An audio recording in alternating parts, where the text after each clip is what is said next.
Расфрлање бројки и конкретни проекти. Економијата и посветеното работење за подобрување на животниот стандард фокус во изборните програми на двете најголеми партии. ВМРО-ДПМН со конкретни и во детали објаснет 1198 проекти, од кои најголем дел посветени на граѓаните и стопанството. Од друга страна, СДСМ со бројки за покачување на плати и пензии до некое идно време во програма која е веќе видена. Преголеми ветувања за просечна плата од 1100 евра во наредните 4 години, а ако сме влезеле во Европска унија, дури тогаш просекот ке бил 1300 евра. Димитар Ковачевски се пофали со покачување на пензиите, а пензионерите со месеци на улица бараа достоинствен живот. Тој на лицата од третото доба им ветува минимална пензија од 20.000 денари во 2028, а просечно 30.000, ама за 4 години. Проектираме просечна стапка на раст на економијата од 5,1% во наредните 4 години и ќе го оствариме тоа. Нема откажување од повисок животен стандард за сите.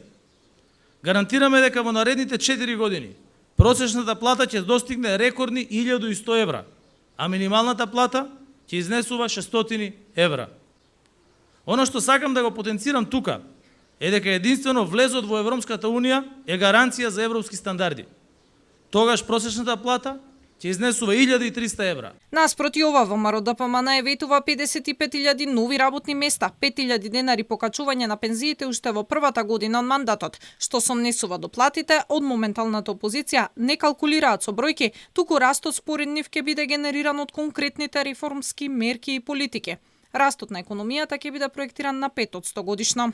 Ниска стапка на инфлација, не повеќе од 2 до 2,5% годишно.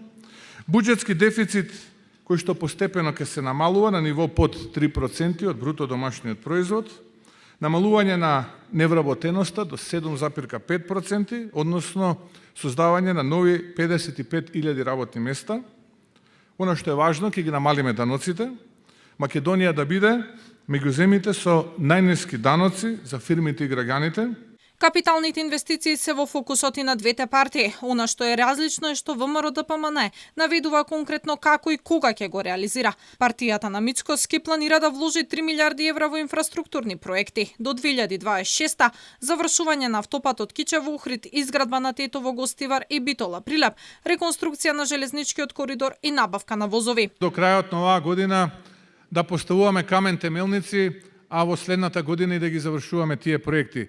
Да повторам, годишно до 250 милиони евра реалокација на средства од централниот буџет за општините со готови проекти до 1 милиарда евра во еден мандат.